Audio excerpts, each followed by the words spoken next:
I'm here with Steve Beck, the president and executive director of the Military Bowl Foundation. Hey, Steve, how are you? Great, Bram. Good to see you.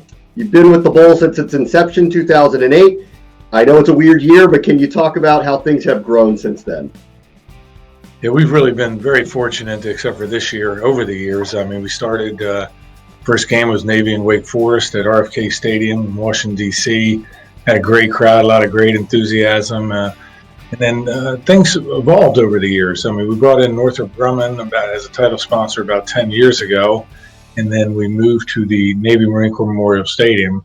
And that was a big boost to our game. And we also changed our contracts to move up some selections in each conference with the team. So, putting all those things together and getting the marketing dollars behind us that are necessary to run this type of game and have the government support us so that we're able to bring in this huge economic impact, I think has really brought us to the forefront in the area. Obviously, 2020 is a really strange year. Why move forward with the game amid the pandemic? That's a good question. And there's a lot of reasons, of course. Number one, we're contracted.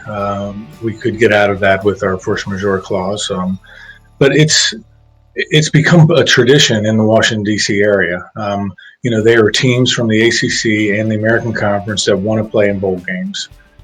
We're here to offer that. And, it's going to be a strange year, no question. It looks like there's going to be little or no fans.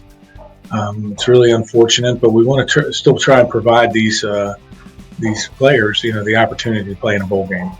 There is the benefit, though, to the military, which is the resounding part of the whole thing. Can you talk about how the bowl achieves that for the nation's military?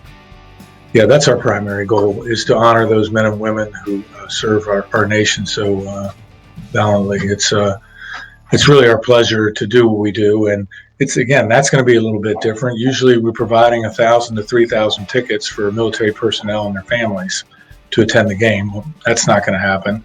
And then we have Medal of Honor recipients at the game, and flag officers from every branch, and then we do a special enlistment ceremony. So all that stuff's going to be put back until next year, including our parade, several events. I mean, we usually run about 15 to 20 events game week. So it's just going to be a simple in and out for the teams, but we are still going to have the broadcast, and we're so lucky to partner with USO. And then, of course, we have Patriot Point, which is our 300-acre farm outside of Cambridge, Maryland, which is a retreat center for our nation's wounded, ill, and injured. We still are up and running down there, and that's been going very, very well. I want to ask you about that in a moment, but go back to the USO. You mentioned them. Tell me about the relationship and why it's so important. Oh, boy. Well, USO, when you say USO, you think military. You think active duty military and honoring our troops, and you think of, the gifts that they put together for troops, and you think of Thanksgiving Day meals and Christmas gifts, and they just do such a great job.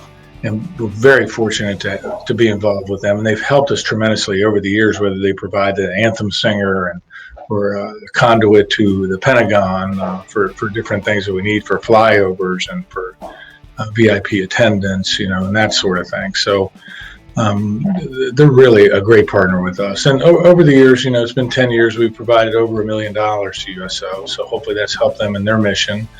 And then there's a tie-in with Patriot Point there as well. They use our facility to run some of their events. Now they've done corporate events where team building, and they've also take active duty folks down there, and they do, sometimes it's marriage counseling, or sometimes it's just getting the family away and or a group of families together. So it's worked both ways, I think, to both benefits, but it's a great organization. We're very, very happy to be with them. Can you talk about Patriot Point for a moment? What makes that place special?